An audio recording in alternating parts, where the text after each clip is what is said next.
Yang kelima, Menteri Kelautan dan Perikanan, Ibu Susi Pujiastuti. Nggak usah lari-lari, Bu.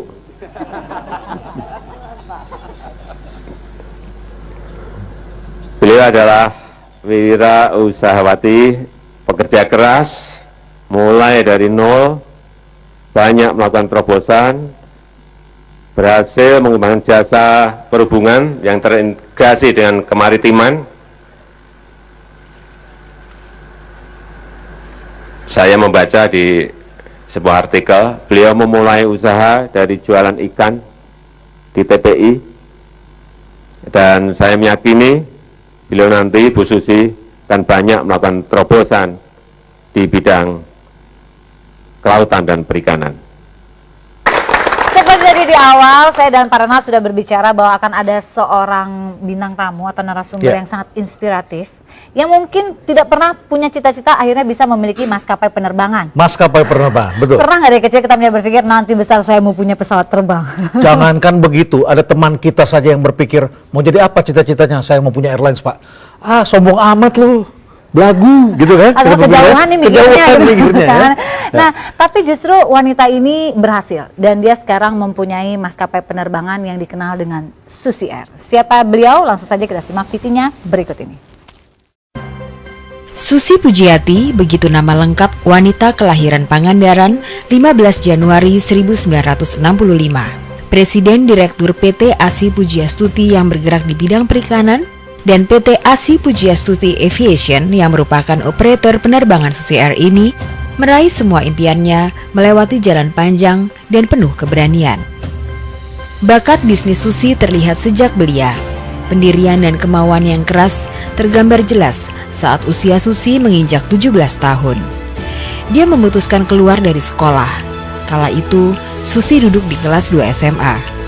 Tak mau hidup dengan cara hanya menumpang orang tua, Susi mencoba hidup mandiri. Tapi kenyataan memang tak semudah yang dibayangkan. Menyadari ijazah SMP-nya yang tidak bisa diandalkan, Susi memutuskan untuk berdagang. Hingga dirinya melihat potensi besar di Pangandaran, tanah kelahirannya.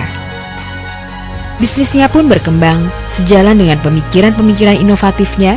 Susi mulai memperluas jangkauan ke kota-kota besar hingga keluar pulau. Perjuangan Susi Pujiati yang mengepakkan sayap di bisnis pesawat dan menebar jaring di laut dalam meraih sukses menjadi inspirasi kita semua yang selalu ingin belajar. Tentang hidupnya, Susi hanya berfilosofi sederhana, mengalir saja seperti air. Ya, itulah tadi profil bintang tamu atau narasumber kita kali ini. Seseorang yang sangat memberikan inspiratif buat kita. Langsung saja Pak Renald ya, kita panggil seorang wanita yang sangat luar biasa. Inilah dia Ibu Susi Pujiastuti. Ya, welcome Ibu Susi. Malam Ibu Susi. Terima kasih. Apa kabar? Silakan duduk. Silakan Ibu sebelah sini. Ya. Terima kasih Intan. Ya. Giliran saya sekarang untuk berdialog dengan Ibu Susi. Ini ngomong soal cita-cita Ibu Susi. Ya. Sebetulnya cita-citanya waktu kecil apa Bu Susi? Kalau ngobrol cita-cita dulu kecil kan sering nonton film Man from Atlantis itu Pak. Pengennya mimpi punya kapal selam, bikin research di wilayah perairan Indonesia. Itu dulu waktu kecil. Kapal selam? Iya. Kenapa jadinya kapal terbang? Life. Life change everything. Supaya bisa membuat kapal selam, sekolahnya harus apa? Harusnya? Mestinya saya masuk oceanologi, atau oceanografi begitu ya Bapak. Bagaimana bisa? SMA saja tidak tamat. Ya. Ceritanya lain. Another story. Bu Susi, kemudian Ibu sekolah tidak selesai. Itu tidak selesai karena salah satu sebab di luar kendali Anda atau memang Anda sendiri tidak ingin menyelesaikan?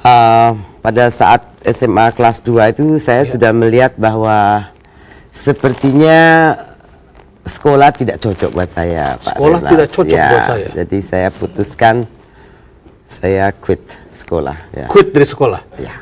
Nangislah dunia? Saya musuhan sama bapak sempat marah, lalu guru-guru SMP juga sempat kecewa karena Dulu SD dan SMP saya seringkali juara 1. SMP Ya SD, SMP selalu ranking ke-1. Terus kemudian malah tiba-tiba SMA, mogok. ya mogok. Kalau Bilang saya apa, jadi orang lain kan biaya ada, ya, gitu ya. semua cukup. Semua cukup. Kalau saya jadi orang tua juga pasti saya akan marah sekali. Ya, saya tidak teguran sama bapak ada setahun. Setahun. Jelaslah tidak teguran. Betul. Kenapa Anda nekat seperti itu meninggalkan sekolah? Saya pikir memang tidak cocok. Kalau saya paksain juga, saya tidak akan sampai kemana-mana. Kurikulumnya memang tidak cocok buat Ibu Susi kelihatannya. Iya, saya pikir itu that's not what I want. Bukan That's yang not saya what you want. inginkan. Itu Seperti aja. apa yang diinginkan? Iya, waktu itu juga jelas sekali juga tidak. Tapi Tidak. saya pengen mengerjakan yang saya pikir saya bisa. Dan tidak terpenuhi, Independen, tidak ada. ya, independen. So, no, tidak ada orang yang telling sama saya apa harus begini harus begitu. So, just independen, gitu aja, mandiri gitu. Karena sistem pendidikan kita ini memang seperti mencetak produk dalam pabrik. Semua orang dibikin sama, distandarkan. Saya tidak ingin menyalahkan sistem pendidikan, Pak. Saya pikir orang berhasil dari pendidikan juga banyak. Ya. Cuma hanya waktu itu untuk saya pikir itu bukan sesuatu yang tepat Tidak dan match. pas. Ya. Tidak pas dengan diri Anda. Bukan ini yang saya cari, bukan ini yang saya inginkan. Gitu. Terus setelah tidak sekolah, Anda melakukan apa? Saya balik ke Pangandaran, terus ya. Tadinya di sedikit mana itu? Di Jogja. Oh, di Jogja? SMA 1. SMA 1, sekolah bagus? Ya, sekolah bagus. Ya, semua jadi insinyur, jadi dokter dari kelas saya. Hanya Di saya Pangandaran yang ada drop out. apa? Ada siapa? Pangandaran ya orang tua. Orang tua. ke Anda rumah pulang orang tua. kampung, Ya. tapi orang tua tidak mau ajak bicara. Iya, tapi di rumah, tapi tetap satu rumah, cuma nggak ngomong Nggak saja. ngomong. Iya. Terus Anda jadi pengangguran? Enggak juga, terus jualan bed cover keliling Pangandaran pakai Vespa. Lalu dari situ terus Tanpa diperintah orang tua? tanpa diperintah orang tua. Jual bed cover? Ya. Sulit? Saya pikir ya pengen punya duit sendiri. Sulit tidak ya, convincing orang yang di Pangandaran untuk beli, bayar 3 bulan, nanti saya dapat bayar setor ke. Berarti Anda yang harus punya modal dulu? Ya. Dari mana uangnya? Ya 750.000 waktu itu dari jual gelang. Jual gelang? Ya. Jadi Anda punya gelang? Kalau Jual. zaman dulu gelang keroncong kalau nggak salah namanya. Ya gelang seperti koye gitu, Bapak. Ada Anda ada jual? berlian ya. Oh, ada berliannya? Sedikit ya. Orang tua nggak tahu dijual itu? Tahu. Oh, tahu. Saya minta izin ya, ibu bilang itu kamu punya, silahkan saja. Silahkan aja dijual, terus kemudian jual bed cover. Ya. Berapa lama? 1 tahun, setengah tahun, 1 tahun kira-kira. Terus kemudian jualan hasil bumi, cengkeh. Cengkeh? Lalu ketemu suami, kerja ikan ya, jualan ikan.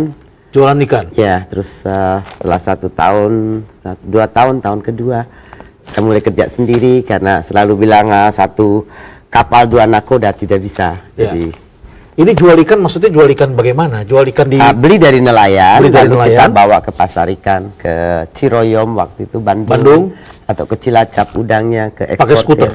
Enggak, pakai mobil sewa, mobil sewa. Sewa mobil truk atau... Ya, Pick up? Chevrolet atau pick up L300 seperti itu. Jadi Anda beli di Pangandaran, Ya, bawa ke Bandung atau ke Cilacap. bawa ke Bandung, Cilacap. Ya. Ikan apa itu? Macam-macam dari tenggiri, kakap merah sampai semua ikan yang ada Semua bisa ikan. jual ya kita beli, kita jual. Itu setelah 2 tahun sendiri Sampai tahun 85 saya mulai pindah ke Cirebon. ke Cirebon. Karena tadi satu kapal tidak bisa 2 nakoda. Ya. Saya putuskan untuk ini sendiri, untuk jalankan sendiri. Jalan sendiri. Ya, di Cirebon Pantai Utara. Itu tidak ada keluarga, tidak ada saudara ke Cirebon. Enggak ada. Pergi aja sendiri. Ya, sama anak, sama pembantu. Anak Sama saya masih kecil 2 tahun. Ini mengingatkan saya pada film Music of My Heart. Ketika seorang ibu meninggalkan keluarganya hanya bawa anaknya 2, kemudian Anak satu. akhirnya dia pindah ke kota itu dan dia mulai sesuatu yang baru. Ya. Di Cirebon, kita mulai sesuatu yang baru di Cirebon. Apa yang Anda lakukan? Masih ikan juga? Ya, beliin udang sama Ya. kodok. Udang, Saya kodok. naik sepeda motor, biasanya cari kalau sudah ada. Saya waktu itu pinjam truk dari Siver, Ya. dari perusahaan yang saya kirim kodok sama udangnya. Lalu saya pak, saya bawa Jakarta, berangkat jam 3 sore dari Cirebon, berhenti di Losarang, Pamanukan, Kerawang, lalu sampai di Tanjung Priok jam 5, jam 6 pagi. Lalu ya istirahat, mandi sebentar, udangnya atau kodoknya diproses. Pagi-pagi jam 8, biasanya jam 9 sudah selesai, saya pulang lagi. Hari begitu naik truk. Susah sekali hidupnya ya, keras sekali hidupnya. Saya tidak pikir itu susah. Sekarang kalau lihat memang saya pikir gila, bukan Gila, susah, keras tapi sekali gila. hidup seperti itu. Itu Tanjung Priok, Tanjung Priok. Truk Pantai Utara itu kan bus besar banyak ya. Lampunya, klaksonnya, sambil menyambar jalan kecil, banyak korban di sana. Kecepatannya gila ya. Dan Anda di truk itu Duduk sama supir. Duduk sama supir? Ya. Aman? Aman ya. Sudah kenal dengan supir? Iya, ya, supirnya baik-baik. Supir baik-baik. Kita berpikir jangankan supir truk, angkot aja kita takut. Saya juga bisa supir truk, jadi supirnya. Oh, Anda bisa supir truk? Bisa. Anda wanita besi rupanya nih, tangan Saya besi. bisa supir. Oke, kemudian Anda masuk berapa tahun itu? Anda bawa ke Tanjung Priok? Sampai tahun 87 atau 88. Itu untuk diekspor? Untuk ekspor. Untuk ekspor? Ya. Ikan hidup atau ikan mati? Enggak, kodok sama udang yang mati ya. Kok yang sudah di es lah Di begitu? es ya. Di ya, es. ya. Oke, dari situ apa yang dilakukan selanjutnya? Dari situ saya mulai merambah ke Sumatera, beli udang di Sumatera juga. Karena di Jawa sudah Di mulai berkurang. Lampung, enggak, di sana banyak tambak-tambak. Oke, di Lampung betul. Ya. Terus Jawa masih jalan, tapi kita mulai merambah juga ke Lampung. Kerja sarang burung juga sebentar. Nah, tahun 91 anak saya makin besar, harus masuk sekolah, jadi saya putuskan kembali ke Pangandaran. Anda kembali ke Pangandaran? Iya. Apa yang dilakukan di Pangandaran? Ya sama, beli ikan, beli udang juga, cuma sudah bisa dari suami, jadi saya jalan lagi di Pangandaran sendiri. Demi anak supaya dapat sekolah yang baik? Ya, supaya dia nggak adventure lagi kan, keliling-keliling nomaden. Anak-anak sekolahnya benar?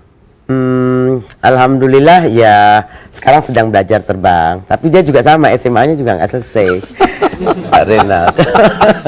Mudah-mudahan yang nomor 2 dan nomor 3 bisa selesai. Mudah-mudahan. Iya. Tapi kalau tidak selesai ya tidak apa juga, karena sejarah berulang. Ya, saya pikir as long as mereka mau responsible dan konsisten dengan Itu yang jauh apa lebih yang penting. yang mereka kerjakan, mereka tahu dan mengetahui segala konsekuensinya, itu saya rasa tidak ada masalah. Tidak ada masalah. Ya ujungnya seperti bapak saya juga bicara, ya kalau kamu pikir itu yang terbaik ya lakukan, tapi semua resiko kamu tanggung. Resiko Seperti ditanggung. itu, ya. Oke, kemudian dari situ masuk ke ikan hidup.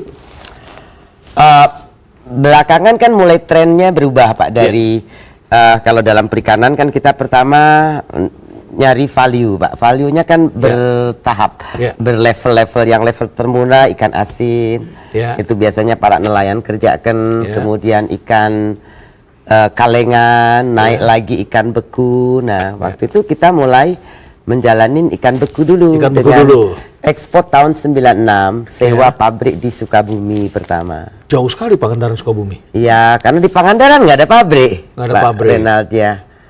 Nah, setelah saya sewa di Sukabumi, berhasil ekspor pertama dari Sukabumi tahun 96. Ya. Nah, kemudian saya ekspor lagi, 95 ekspor pertama. Kemudian ada orang Jepang dan Korea yang janji kerjasama, saya bangun pabrik Pangandaran. Oh, karena ada kerjasama? Ada kerjasama, tapi ujungnya orangnya nggak nongol Pak. Jadi saya uangnya habis, berhenti lagi saya jadi pemain lokal lagi. Pabriknya udah jadi, tapi kurang modal kerja. Ya, nggak ada modal kerja, ya berhenti lagi setahun. Ya. Nggak jadi eksportir lagi. Ya. Karena nggak ada uang untuk kumpulin 1 kontainer, ya saya balik lagi jadi leveransi lokal.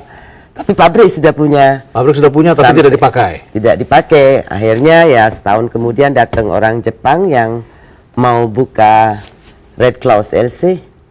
Tahun 96 bulan Mei kita dapat LC pertama 270.000 US. 270.000 US dari Jepang ya. Baik, Intan, saya ingin menggali lebih jauh.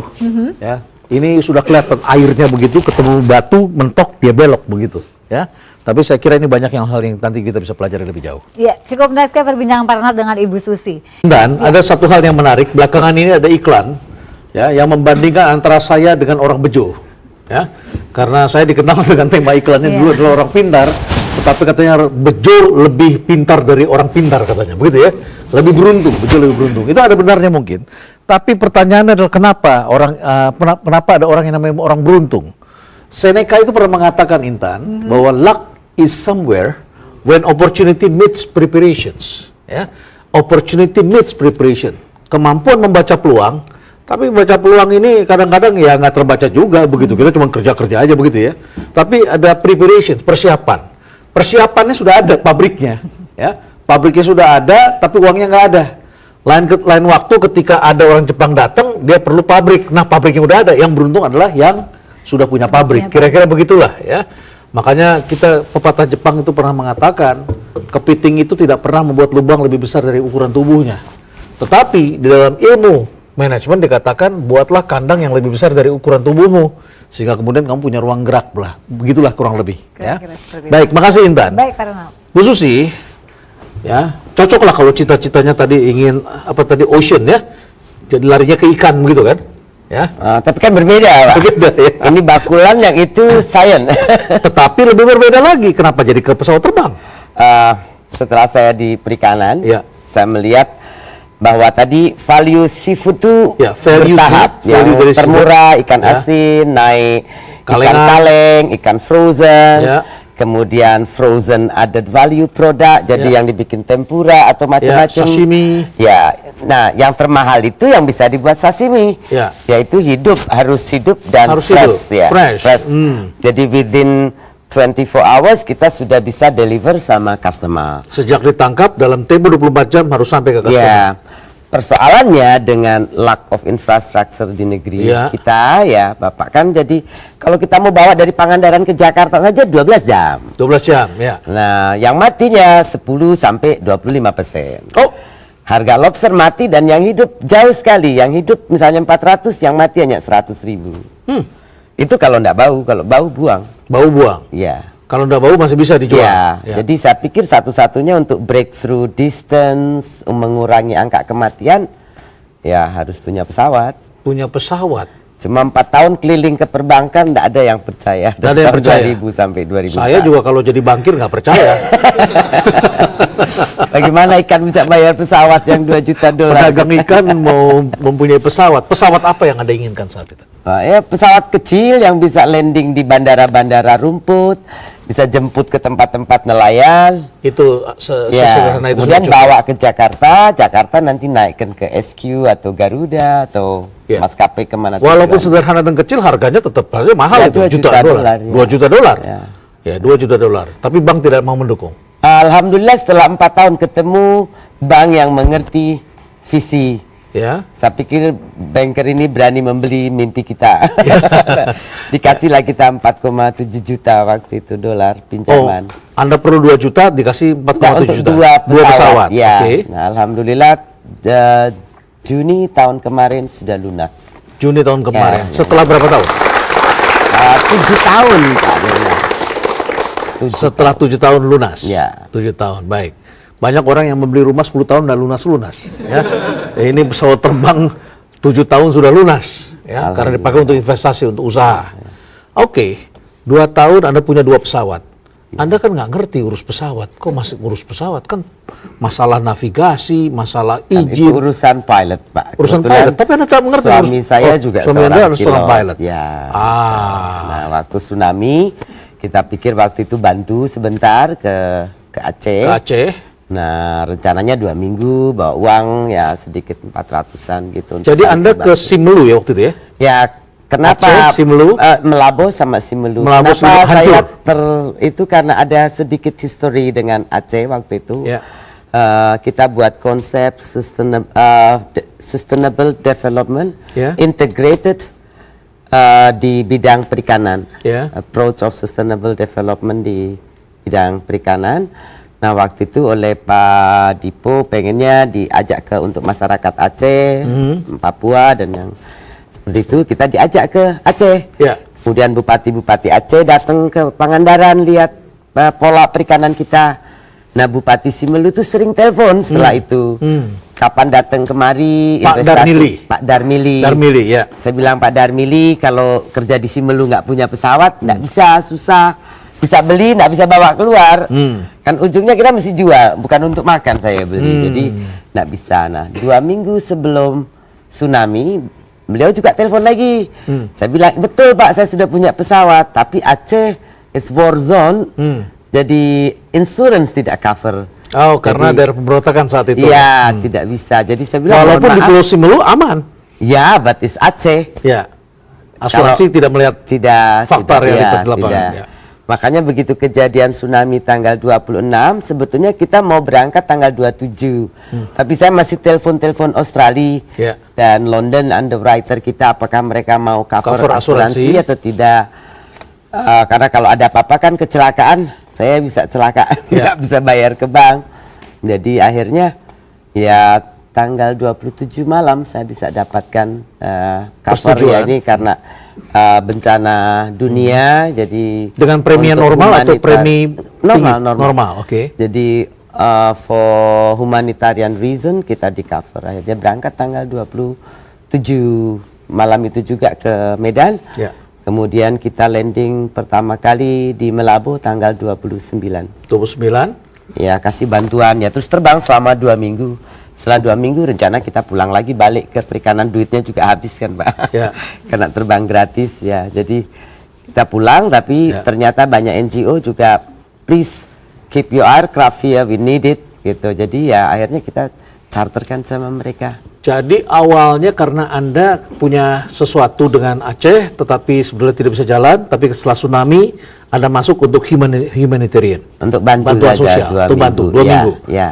Ternyata sesampainya di sana, NGO ini memerlukan pesawat untuk ke pesawat kecil. Ke Simelu, ke Melabo gitu. Ini teman-teman mesti mengerti, saya kebetulan pernah masuk juga ke Simelu pada saat lagi bencana itu. Dan memang tidak mudah, ya, bandaranya juga retak saat itu, infrastruktur belum bagus, ya. Dan kemudian kalau kita mau mendarat itu harus ada pasukan pengusir kambing, ya, kambing dan kerbau. Ya. Kasih alarm, keluar semua, dan pada saat itu tidak banyak pesawat terbang besar yang bisa masuk, hanya pesawat yang kecil-kecil. Ya.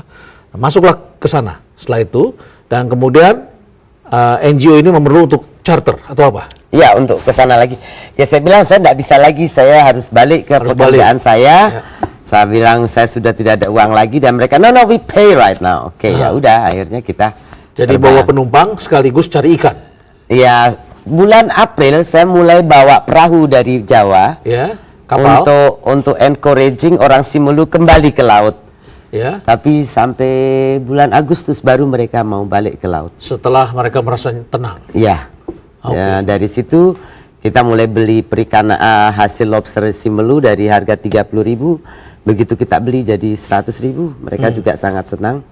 Ekonomi membaik. Iya. Ya, saya ingat saya pernah makan lobster di rumahnya Pak Bupati, Darmili, ya, Pak Darmili. Jadi saya sangat familiar dengan alam di Pulau Simelu yang kalau Anda ke sana ini daerah masih terpencil, tetapi sejak tsunami daerah-daerah ini di Aceh, saya kira Aceh menjadi provinsi dengan infrastruktur terbaik di Indonesia saat ini. Kira-kira begitu, Intan? Apa teman-teman ada yang ingin didiskusikan barangkali? Ini pasti para teman-teman yang hadir di studio ingin bertanya kepada Ibu Susi. Boleh Ibu Susi ya? Boleh. Baik, silakan, siapa yang ingin bertanya dari sisi kanan ini? Oke, silakan Mbak. Dengan Mbak siapa? Saya Krisna dari Eloquity Surabaya. Ya. Jadi sekarang ini Ibu sudah berhasil meraih apa yang Ibu inginkan. Pertanyaannya adalah bagaimana saatnya kini Ibu menata kesuksesan dan mempertahankannya. Terima Menata, kasih. menata dan mempertahankan. Tough, very tough, sangat berat dan tidak mudah. Kalau tadi Mbak tanya apakah ini yang saya inginkan, the time waktu itu saya tidak tahu apakah itu yang saya inginkan. Kadang-kadang kalau lagi banyak masalah juga, apa benar ini yang saya inginkan?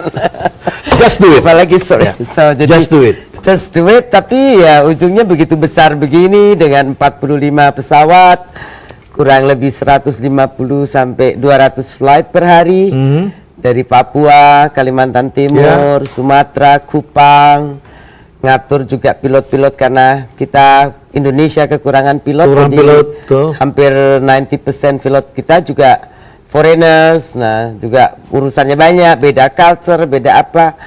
Sedikit susah, tapi yang saya coba adalah menerapkan open management. Jadi saya juga selalu belajar dari mana-mana. Kadang-kadang kita belajar tidak perlu dari orang yang pintar atau berpendidikan atau punya gelar sarjana. Anda bisa belajar manajemen dari semua orang. Kadang-kadang kasih contoh cerita pada saat meeting dengan manajemen, sebuah pengalaman. Saya punya pembantu, Pak Renald. Pembantu ini tidak pendidikan, SD pun tidak selesai. Satu hari saya lihat ada rokok, tisu, air putih di setiap meja di rumah saya. Sebelah tempat tidur, di kamar mandi, di ruang tamu, di ruang kerja, pokoknya dia semua yang kira-kira saya akan ke sana dia taruhin, Mbak. Satu rokok, satu air putih, satu tisu, pokoknya semua kelengkapan saya di situ. Kebiasaan dia sudah dikenali oleh dia. Nah, saya tanya sama dia, kenapa kamu taruh gitu, kan banyak, katanya. Lah nek mboten jenengan rak nyeluki kula mawon, katanya gitu, Pak. Jadi kalau nggak saya gitu kan nanti bentar-bentar manggilin saya. Saya nggak bisa kerja, kata dia. Jadi saya bawa satu pak, saya taruh 5 menit pun nggak nyampe seluruh rumah selesai. Jadi sehari saya nggak ganggu dia, katanya, Pak. Pinter ya orang itu ya? Ya, saya bilang itu very smart, Pak. Jadi preparation tadi, dia prepare to anticipate supaya tidak dipanggil, tidak diganggu. Dia juga kerja lebih tenang. Karena kalau tidak pasti ibu sebentar-bentar panggil saya, Mbak rokok, Mbak air, Mbak ini. Jadi dia taruh semua, tek tek tek tek. Ya. Saya kira nih anak buah saya mesti belajar bagaimana caranya. Oke, sudah. Ya. Saya kira ya. Jadi preparation ya, open, being prepare gitu, itu luar biasa. Luar biasa. Sudah terjawab ya, Mbak ya. Oke, dan kita masih punya satu penanya lagi ya, Bu Susi ya. Ya, Oke, silakan dari sisi kiri. Nama saya Air Soibi dari Universitas Indraprasta. Melihat keberhasilan Ibu dalam memutuskan untuk tidak melanjutkan ke pendidikan formal, yang saya ingin tanyakan, bagaimana cara untuk membangun jati diri kita sendiri yang sehingga akhirnya menemukan potensi dari diri kita sendiri. Baik, terima kasih. Baik. Silakan Ibu. Ini pertanyaan orang sekolah, jati diri. Saya biasanya tidak pernah memikirkan sejauh itu ya, just do. Lalu biasanya lebih berpikir ya tidak terlalu complicated. Jadi kalau saya lihat saya bisa kerjakan, saya kerjakan. Try my best sebaik mungkin. Kalau hasilnya jelek ya kita nanti perbaiki, itu aja. Jadi tapi yang pasti kita mesti try your best. Dan saya tidak pernah berpikir untuk copy, Pak Renald, karena saya selalu menyadarin di perikanan juga kita tidak bermain dalam quantity seperti banyak cold storage lain. Jadi orang Jepang, bayar kita tahu produk kita tidak masif, tapi quality number one gitu, Pak. Jadi kita jaga produknya bagus.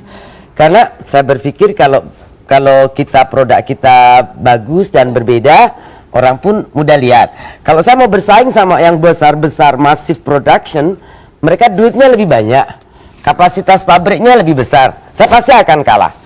So yang saya lakukan ya do my own things my way, dan yang suitable untuk ukuran kita. Jadi biasanya saya tidak melihat orang lain, tapi ya yang pikir apa saya bisa kerjakan sendiri. Nah, jati diri adalah untuk kita yang saya tahu, jati diri saya adalah being irregular, Pak. Being irregular. Ya. Uncommon. And if we want to have regular airline, then we have to compete Garuda and Lion. Dan impossible. Impossible. Ya. Jadi ya Susi Air itu irregular airline. Seafood kita juga berbeda dengan kebanyakan produk orang lain. Jadi tidak meniru apa yang sudah dilakukan orang. Ya. Tidak mencoba menjadi orang lain. Ya. Justru mengeksploitasi sesuatu yang kita bisa saja. Invent and thinking, create what you think it's best for you. Karena belum tentu yang bagus untuk orang bagus untuk Suitable kita. for us. Ya. The power of smallness, tetapi it's beautiful. Ya. dan being different, Pak, itu attract the buyer to you. Karena Because kita you are berbeda, different. menarik Yeah. pembeli. Baik. Ya. Intan, kalau begini nih, sekarang punya Susi Air. Pesawatnya tadi berapa, Bu? 45. 45. 45. Ya. 45. Terbayang nggak, Intan? Kira-kira tokoh yang idolanya siapa tuh kalau kayak begitu tuh? Kalau punya pesawat terbang. Kira-kira menurut Intan idolanya siapa kira-kira kalau? Diri sendiri rasanya kalau kayak gitu ya. Punya 45 pesawat Ya. terbang ya, luar biasa. Intan, sebetulnya tadi saya ingin mendapatkan gambaran dari Intan tentang idola. Ya, kalau orang punya airlines kan idolanya mungkin nama-namanya itu adalah nama-nama seperti Anthony Herman Gerard Fokker yang mendirikan Fokker begitu kan, ya? Atau barangkali Andrei Nikolaevich Tupolev dari Rusia, atau Clyde Cessna, Donald Will Douglas, ya, dan seterusnya. Ini banyak tokoh-tokoh penerbangan dunia, termasuk barangkali William Boeing, ya, dan sebagainya dan sebagainya. Ini banyak tokoh-tokoh penerbangan, Yang atau paling berhubungan tidak dengan penerbangan ya. paling tidak Habibillah, Ya. begitu ya kan ya. Nah, tapi kita pengen tahu Ibu Susi ini kira-kira idolanya seperti apa, ya? Idolanya siapa, Ibu Susi? Tokoh idola saya suka tokoh perwayangan Semar, Pak. Semar.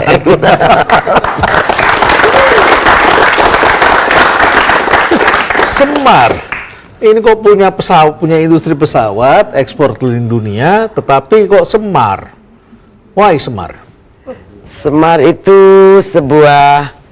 sebuah apa, gambaran dari bagaimana kebijakan, kegetiran dibungkus dalam kelucuan dan simplicity, Pak. Simplicity. Being Semar, ya. Jadi kalau kita lihat falsafah hidup dia, cara dia menghadapi prahara dan ya kejadian-kejadian di sekeliling dia, mengasuh anak-anaknya, dia buat begitu, sebetulnya sangat bijak, Pak. Sangat Tapi bijak. cara dia begitu simple dan funny dan lucu, sehingga kebijakan, kegetiran, keinian dunia Kesulitan, itu semua dia dia itu hadapi dengan ringan. Ya, simple dan mudah dimengerti, Pak. Dari Dan- mana Anda dapat ini semua? Saya dulu kecil memang suka nonton wayang, Pak Renald. Nggak modern banget. Nggak apa-apa. Kita bangsa yang besar adalah bangsa yang harus mengakui atau menghormati warisan budaya bangsanya. Ya, betul, Bu Susi, ya. Nah. Baik, Bu Susi senang nonton wayang. Ya. Wayang kan tengah malam, wayang kulit Ya, dan goro-goro tuh biasanya jam 1 malam kan, Pak. baru keluarnya. Ya, jadi saya kalau nonton ya ndak sore, jam 1 baru nonton. Anda anak SMP sudah nonton Iya. wayang kulit jam 1 malam. Bandel deh rupanya kecilnya ya. Pergi sendiri atau dengan teman-teman? Ya, sama teman-teman. Sama Ya, kakak, saya adik. juga sangat beruntung karena bapak orangnya sangat demokrasi, Pak. Jadi saya diperbolehkan baca apa saja, dari mulai istilahnya komik sampai filsafat, sampai dulu kelas 6 SD saya sudah baca Yusuf Muda Dalam kalau yang di Indonesia. Pengadilan tuh bukunya sudah rusak-rusak gitu, lalu buku tentang eksistensialis, Filsafat. juga tentang Iwan Simatupang saya sangat suka.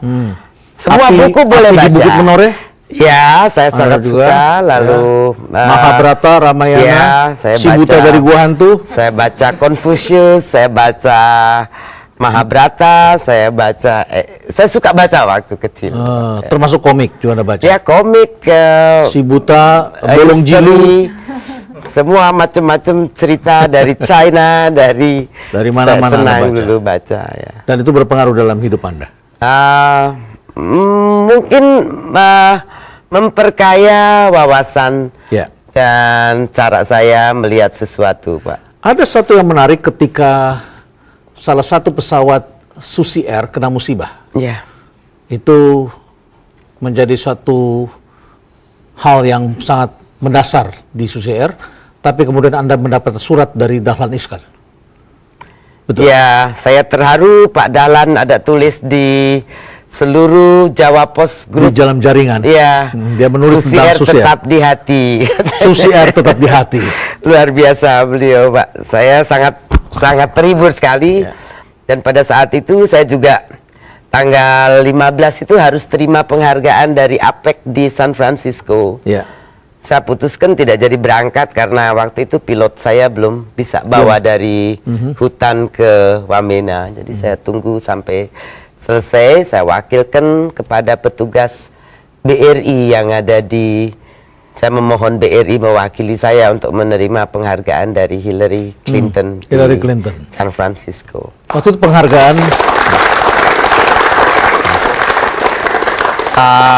Ada 42 wanita yang dapat penghargaan di seluruh dunia. Jadi waktu itu Bapak dari BRI itu satu-satunya laki-laki mewakili saya. karena si ibu ini tidak bisa hadir. Ya, karena Ya, Bu Susi, nungguin, ya. mengelola pilot asing tidak mudah. Ya, betul. Berapa pilot asing yang Anda kelola?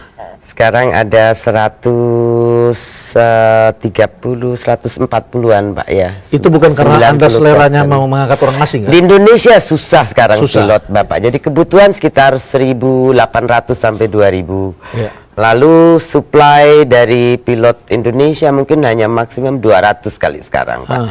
Dan itu sudah diambil langsung sama maskapai besar. Jadi pilot-pilot kita pun nanti kalau udah 3.000-4.000 jam juga pindah juga Ambil. ke Cathay, ke Air Macau, ke Air Hong Kong, seperti itu. Nah ya, karena tidak ada ya terpaksa kita ambil. Dari mana saja ambil? Dari ada 32 negara. 32 negara? Ya. Ada orang Indonesia masih ada 3 orang. Ya, Ada orang Indonesia 3 orang. Nah rencana kita tahun ini kita akan berikan beasiswa 10 sampai 20 orang kepada Saya masih bisa mendaftar? Boleh. Boleh. Masih bisa ya? Umur tidak jadi masalah kan? Tidak jadi masalah. Umur tidak jadi masalah. Ya hidup saya barangkali bisa berubah juga barangkali ini. Cita-cita yang tidak tercapai barangkali. Ya, Bu Susi, mengelola pilot-pilot asing itu tentu berbeda. Ya. Dan Anda tidak berminat untuk mendirikan sekolah sendiri, sekolah penerbang? Sudah jadi? Sedang on the way. Kita baru, pesawat kecilnya juga baru sampai beberapa bulan yang lalu. Sedang proses sertifikasi. Nah, kita nanti setiap tahun akan berikan beasiswa 10 sampai 20 untuk putra-putri Indonesia. Putra-putri Indonesia untuk memperbaiki.